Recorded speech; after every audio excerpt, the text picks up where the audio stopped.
I used to be fearless. Horror movies never really scared me. Scary books had no effect.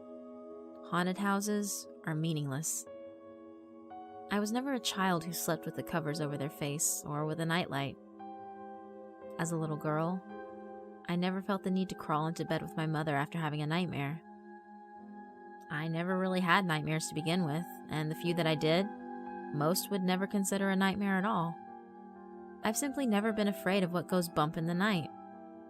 Our home security system kept away fears of very real humans with dark intentions, as did our Rottweiler, aptly named Killer.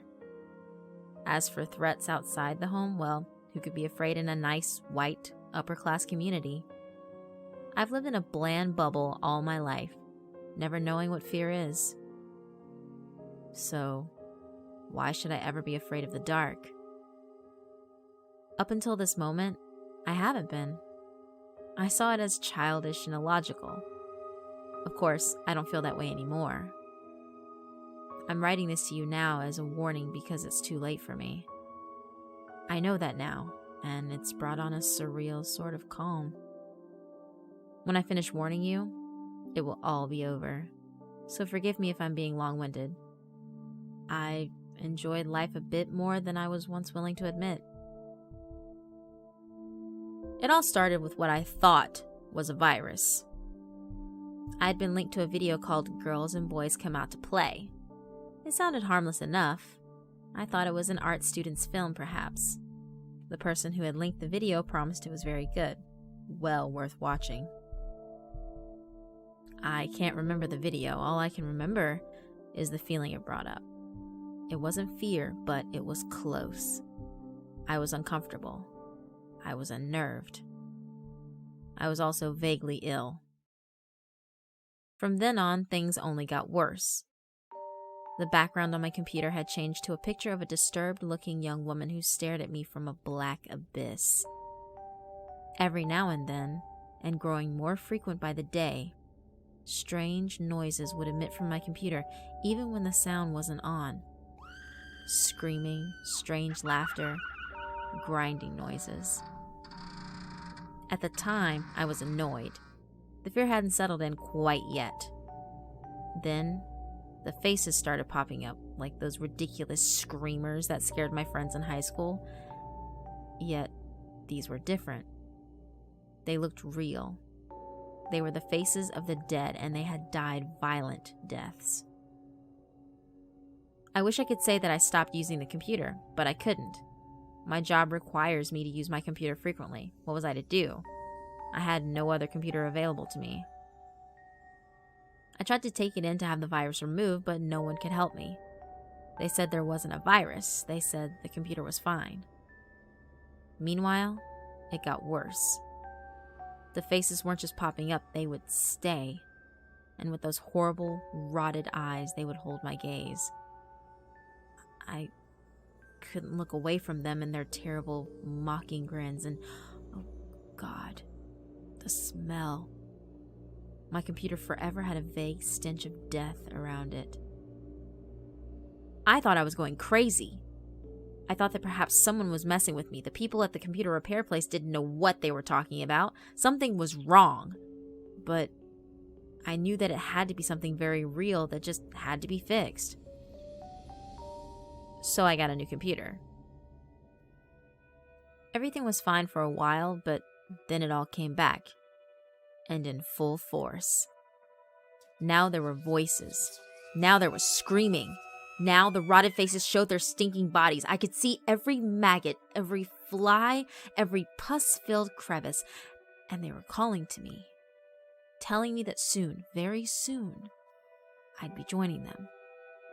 They were so angry that I had tried to get rid of them, and now they would make me pay. I didn't know what to do.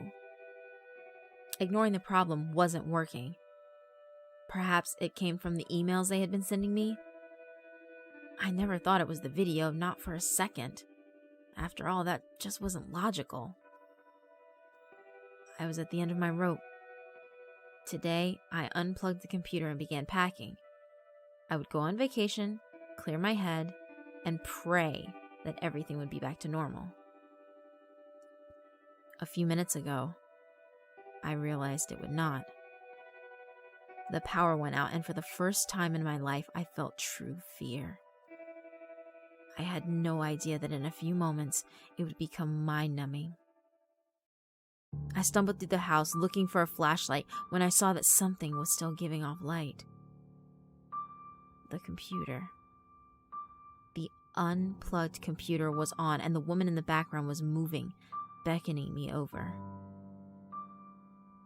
I couldn't help myself. I sat down across from her with the darkness caving in all around me, and then the woman, like all of the other images I've seen before, began to rot away. The whole scene rotted away, and then the screen went black. And without light, without a means of seeing my reflection, I saw her behind me for the briefest of moments, a bloody and rusted knife in hand. The computer came back to life, and my old background had returned. But I know it's not over. So, I've decided to come here. I know you all like to be scared, right? Well, take it from someone who has only very recently known fear. It's not always worth it, and not everything is fun and games. Of course, you probably won't believe me. Why should you? The thing is, I haven't been completely honest with you. There was no video. It was a story. A story quite similar to this one, though with subtle plot differences and perhaps better storytelling. I know all of you like stories that might give you a good scare. That's probably why you started reading mine. Now that you've read this, you'll share my fate. I know it's cruel and perhaps unfair, but it has to be done. I just hope that you can take comfort in knowing that when I'm the woman haunting your computer, I'll be a bit more gentle. If I can, I'll use a blade that's a little less dull. Pictures of those who came before us who are a little less grotesque. Sounds that are a little less alarming. But then again, you do like to be scared, right? Don't worry. I won't ask you to repost this story 5 times. Nothing will save you. After all, nothing could save me. The power is still out, and I know, behind me, the woman is waiting for me. I'll see you soon. Very soon. Goodbye. For now.